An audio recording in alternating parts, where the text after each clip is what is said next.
Cris, you've been a dominant fighter for a long time, and everybody loses in the sport. So I just wonder kind of what your emotion is like right now, and how does it feel versus maybe how you thought it might when you had to know this day would come. The beginning, when I did my first MMA fight, I lost my first fight. I trained 3 months, 6 months, I think. I started training MMA. I did my first fight, and I lost. And after this day, I trained harder, and I stayed like 13 years undefeated.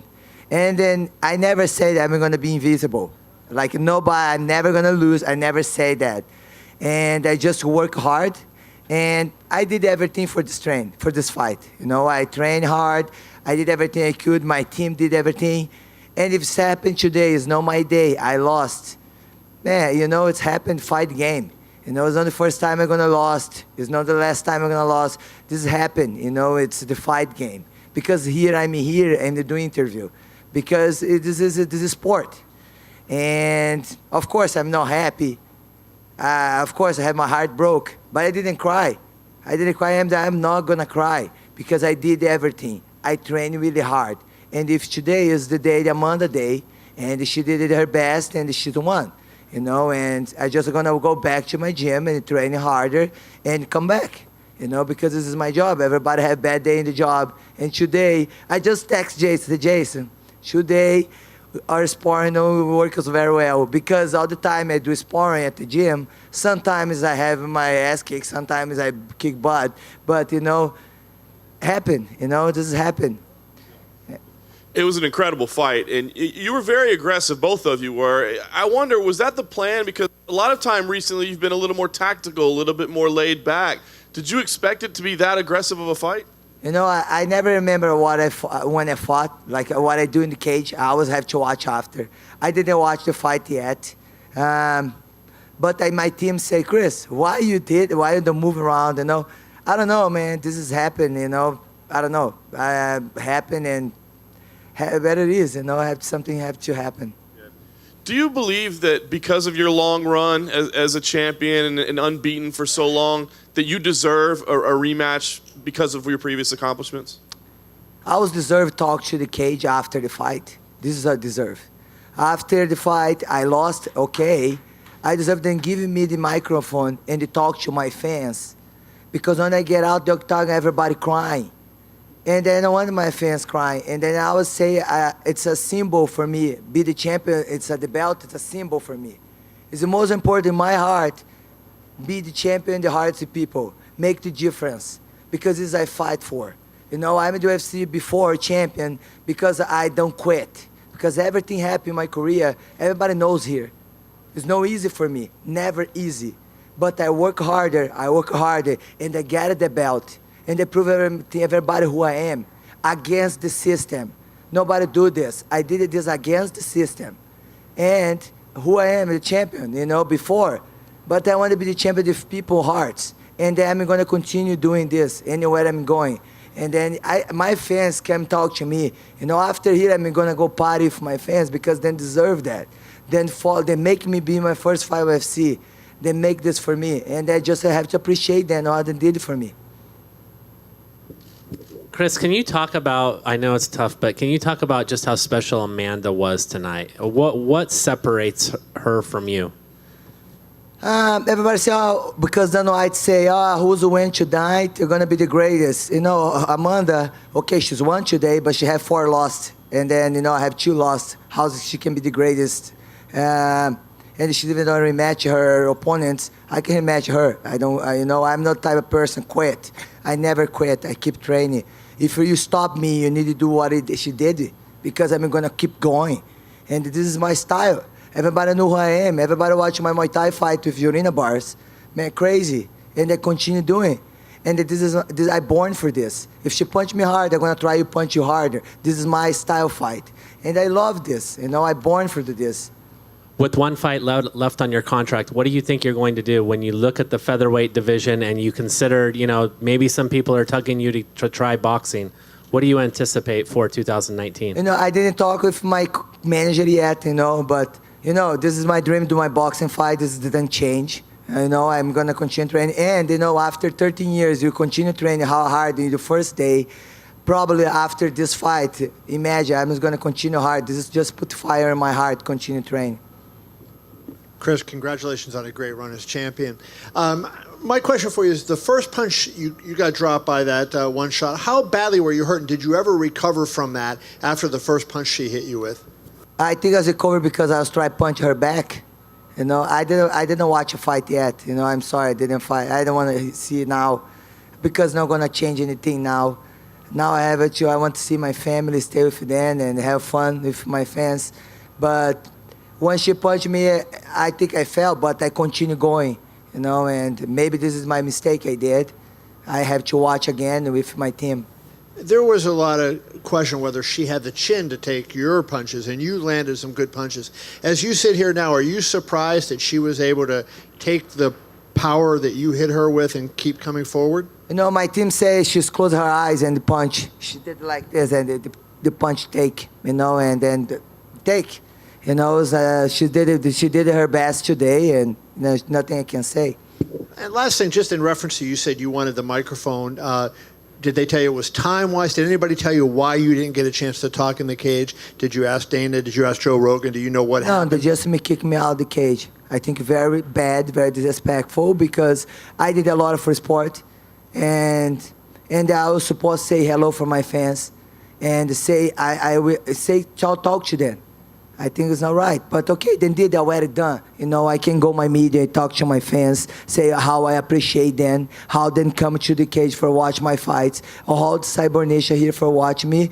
You know, it's okay. You know, I just feel like I supposed to say something. 2 Brazilians fight, 2 champions. You know, and that's it. And I just want to be clear, when you say they told you to leave the cage, do you know who they was? Who specifically told you to leave? No, I don't know. It's just somebody who work at UFC and time rush. I don't know. Thank you, Cris. Welcome. Hey, Cris, over here to your right. Over here. Yes. Will you seek, I mean, you haven't lost a fight in 13 years. Will you seek a rematch against Nunes? Of course. I can rematch anytime. Don't know what I want to put together. You know, I love fight, and this has put more fire in my heart. Continue fight, you know, and yeah, of course. And the Jorina Bars, I want to rematch you. I always say this: when I stop fighting me, I want to go my Thai and rematch her. And I never, when I go step in the cage, say I want to prove something. I like to improve. I like to get better, and because it's a continued training. And after this fight, for sure, I'm gonna train harder. Did the location change this week from Las Vegas to LA? Did that affect you at all? Was there any undue stress put on you? I know you had an after party you had to cancel and then set up a new one and that kind of thing.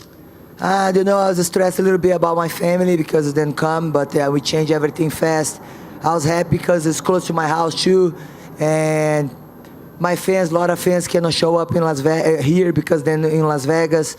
But you know, I'm happy the fight happened, you know, and the fans can watch. You know, of course I'm not gonna win. I was supposed to be better, but you know, nice they don't cancel the event. Last thing, where'd you get the pillow? Where is the pillow from? Hey, you guys know. Did you take it from like the arena? Where did you? I don't know. I asked somebody have a pillow. Just have the idea, just for being funny.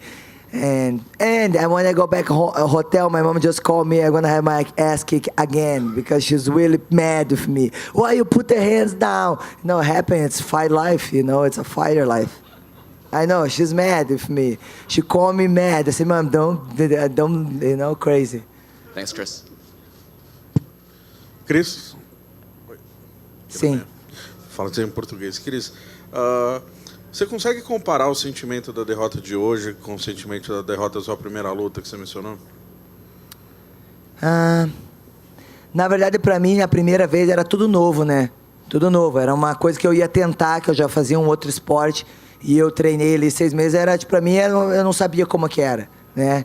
Mas, na verdade, não me afetou. Porque no dia seguinte eu voltei a treinar, né? Não no dia seguinte porque eu tinha deslocado meu cotovelo, mas eu voltei a treinar e voltei... Porque eu acredito que por causa desde os meus 12 anos eu pratico esporte. Então eu sei, um dia você perde, um dia você ganha. E hoje não foi diferente. Hoje foi o dia que não foi o meu dia, né? Então perdi, mas é 24 horas pensar na sua derrota e valeu. Voltar para academia e treinar. Eu tive vários exemplos na minha vida de várias pessoas, como o Cyborg, como o Vanderlei, como o Verdun. Todo mundo já passou por perder. E a minha primeira luta eu já perdi. Então isso só faz você melhorar cada vez mais. Você mencionou que você não acha ela a melhor da história, é isso? Eu não entendi direito. Não, eu falei para ser a melhor da história, na verdade, ela tem 4 derrotas. A melhor da história seria nunca mais perder. Nunca perder, no caso. Ela fez muito pelo esporte, não desmerecendo ela. Ela foi uma das pessoas que também não tiveram o carinho de todo mundo, né? Amanda sempre, ela teve que provar sempre, ganhou da Honda, ganhou de várias meninas. Eu acho que ela nunca teve o valor que ela deveria ter. Quem sabe com essa vitória hoje ela vai ter esse valor, né? Quem sabe hoje em dia Deus me usou para poder abençoar ela e é isso. Última pergunta, a revanche é uma coisa que você pensa imediatamente? Na verdade, assim, eu gosto de lutar, né? E se tiver, eu quero a revanche, é lógico. Né, você perde uma luta, você quer lutar com a revanche, né? Se eu não fosse pedir a revanche ou quisesse lutar, eu não estaria aqui sentada, não estaria lutando. Obrigado. Hi, Cris here. Cris, correct me if I'm wrong. In one of your interviews, you said that it took Amanda many, many months to get ready to fight you. Why do you think it took her so long to prepare for the fight? She says she would be heavy in the fight. I think she says she's hurt. I don't know. Maybe negotiation. I really don't know her business. If you can come back and rethink what you did wrong, if you can come back and start the fight all over again, would you do something different or you would still use the same technique? You know, I train everything. I feel my heart. I did everything. I train everything.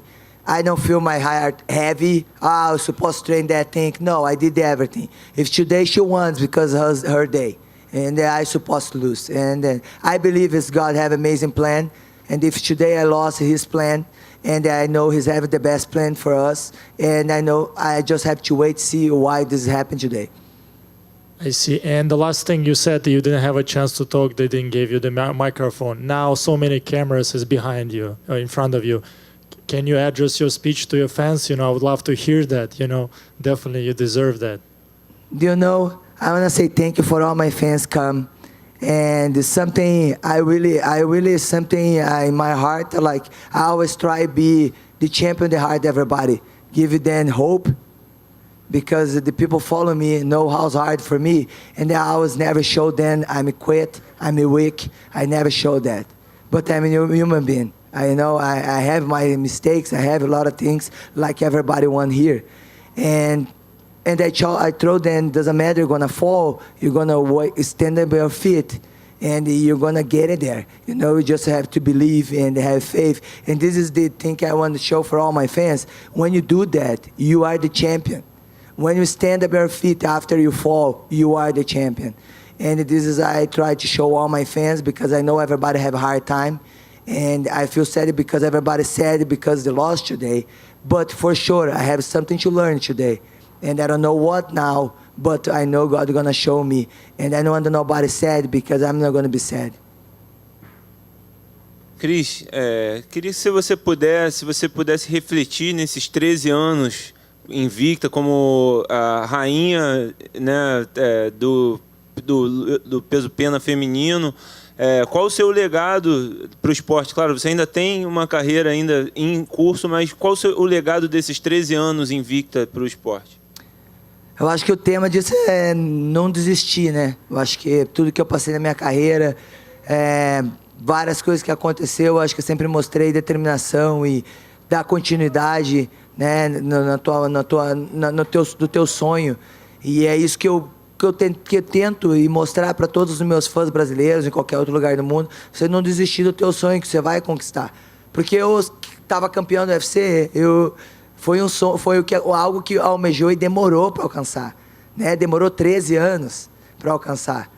E não foi fácil, não peguei um caminho curto para chegar lá. O meu caminho foi longo e várias pedras, e eu tive que ir tirando pedras, e indo, e não desistindo. Então, isso eu acho que mostra para os meus fãs você continuar dando continuidade e isso isso que eles têm no coração deles. Por isso que eu recebi várias mensagens, por isso que eles estão comigo na derrota, na vitória, e isso que é mais importante para mim. E você, né, nessa sua caminhada com o UFC, teve vários problemas com a organização, né, coisas que você teve que ir trabalhando para conseguir. E hoje, né, você está citando esse acontecimento no Cage, que você não pôde falar com os seus fãs. Você diz que o seu contrato termina em março, se não me engano. Isso influencia a sua decisão de continuar, de renovar com o UFC ou, de repente, buscar um futuro em outra organização? Sabe, uma coisa que é de mim. Eu não consigo guardar rancor de ninguém, né? De ninguém, de pessoas. Eu perdoo qualquer pessoa, não consigo guardar rancor. E perdoo todas as pessoas que já me fizeram mal, até na onde eu luto aqui, que já aconteceu. Eu perdoo cada um, todo mundo, né? Porque eu acredito que, de uma forma ou outra, você vai receber em troca o que você fez. Então, eu acredito nisso, então eu não tenho que guardar rancor de ninguém, então eu perdoo todo mundo. E o que aconteceu hoje, pode ser que não foi vontade de ninguém, mas eu acreditava que eu merecia poder falar com meus fãs. Mas se aconteceu, pode ser que ninguém está no controle, só chegou a hora de John Jones entrar para o octágono e eu tiver que sair, mas é isso.